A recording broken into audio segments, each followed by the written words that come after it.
Let's talk about one of my favorite devices that I purchased just before Christmas in 2024. It's the Elgato Teleprompter. This I position in front of my Sony ZV-E10 Mark II camera.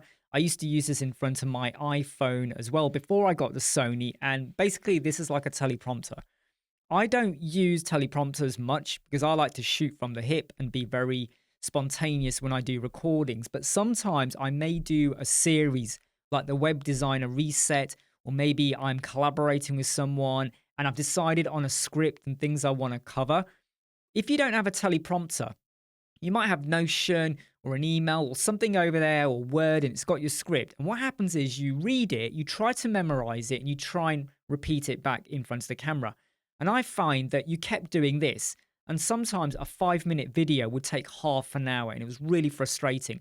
I know there's editing stuff you can do where you can now read your script and then using a bit of editing like camera eye, whatever, eye control, it will make your eyes look like they're looking at the camera. But I'm telling you now, they are not that great. And you can clearly tell that like there's a bit of smudge sometimes near the eyes, and I'm not a fan of it.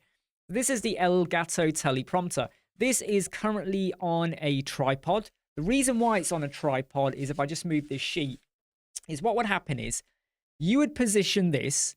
They're not cheap either, by the way. And I think there's a bigger device coming out, the Elgato Teleprompter XL. But this is brilliant. You're going to see so many people talking about this. Your camera lens would basically just sit in between there. And this is at the perfect height for where my camera currently is. So I just positioned this in front. There is a plate that comes with this, and it's not on at the moment, whereby it would rest on the camera. But there's a reason I don't like using that. It was okay when I had an iPhone, because the iPhone was actually quite light in a way, and I could just get away with it. But when I'm using the Sony camera and this, I find that this starts to weigh on the lens. I've got a Sigma lens, which is about 67, whatever. I don't know. It's more than that. It's quite deep. And when that sits on the edge of it, it weighs the camera down. And then you adjust it. And then as you're recording, you start to notice a little bit as well. And it's really annoying because it then means I have to adjust my camera when I'm not using it, and then adjust my camera when I am using it. And for anyone who, when you spend time perfecting the height and the positioning of your camera, and then suddenly you knock into it and it's slightly off, it's so frustrating to get right again because you're trying to maneuver it to be exactly where you want. By having it on a tripod like this, and this is a really good tripod, by the way, height, lower height, whatever I want. This is tough. This is a good tripod. It was only £15. I can position this in front of the lens and then just pop this hood over the camera to block out light. You want to make sure you don't get any external light feeding through, or you'll get a bit of glare effect on there. And this comes with the Elgato as well, by the way. The reason why the Elgato is so good, because I'm trying to get to the point here, is because on screen you're going to see the interface you get when you plug the Elgato Teleprompter into your machine. Now, it actually feeds through via a USB 2 cable, and I'm so glad. Too many devices use USB-C, and you only have so many ports on your machine. And then I have adapters as well, but how many adapters do you want to keep, plugging into all of your USB-Cs? So this is the interface, and what I'm going to do is just paste in a little bit of script. Now I'm going to go and turn on the power. So basically you can use this as a third-party screen as well, by the way. So if this is sat in front of my camera and I go and set it to be camera, it's not a camera, but what it means is if I've got a Google Meet, I can overlay onto here like the speakers, the other people that are in the meeting. And when I'm talking to them, I'm actually looking through my camera. Because normally when you do a Google Meet or a Zoom Meet, they may be over on this screen, your camera's there, and you're talking to them, but it looks like you're not looking at them. And you do this a lot, don't you? Or they might be on that screen and you're kind of moving your eyes a bit. I can position you, people, over there, and I'm talking to you, and I'm talking to the camera as well. That's how brilliant this is.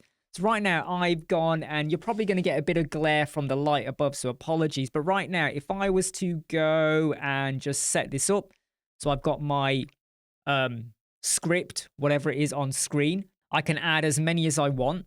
I mean, I can add in 20 different scripts if I want, get rid of them. You can read, I mean, I'm not here to do an Elgato teleprompter tutorial. This is about how I do stuff, but you can rearrange it. But I think the easiest thing to do is to just go and write it out wherever you're going to write it, and then just copy and paste it in. I can increase the font size or make it smaller. I can change the horizontal width, and maybe I want it to go for the full width, or I can make it smaller like that. I'm just going to leave it like this for now. I can change the color. I can change the brightness of it. I can change the positioning. So what will happen is when I move this, I've set it so that the words, okay, when they start to, you'll notice in a moment when I play it, the words go gray. They're going gray right directly in the center of my camera because I can see where it is. And it just works. It just works. I mean, I've made a little reminder to myself that you need to do Control Command P to stop and start. Or you could, if you want, just hit here. And you're now going to see this just playing. And you'll see there, look, the words. And I could speed it up as well. Let's just speed it up for the sake. Where's the speed gone? Let's just make it a bit faster like that. Right?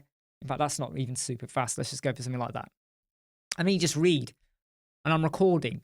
And I'm no longer having to memorize what I'm doing left, right, over here kind of thing. And doing that kind of thing. Or reading it. And now a video where I might have what I think is a 5-minute long script. It might take me 6 or 7 minutes because I might realize actually that was too quick. Right, let's just go back to this part over here and restart from there. So I just click where I want to go. No, let's going to restart from that bit there. And I could slow it down, make it faster. I tend to go for sometimes 28, 29. I just find, and I don't have the font that big either, by the way. I made it quite big, didn't I? I would probably have it something like about that speed like that.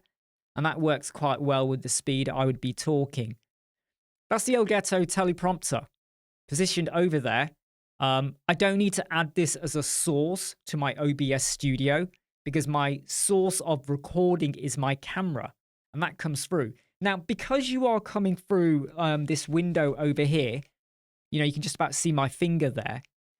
It does darken it a little bit. So if I've got my light set to, I mean, right now, I've changed it. So that is 70% and that is at 30%. I would now increase that light to be 80%, so plus 10%, and I would go from 30 to 40% or 45 because it does add a little bit of shade on there, but then you just brighten up your lights a little bit. So just bear that in mind. That's the Elgato Teleprompter. Really simple, easy. I mean, it's not cheap, but it's been an amazing tool, product, toy for me. I'm Imran Web Squadron. I hope you like, subscribe, share, and follow. I'll see you soon.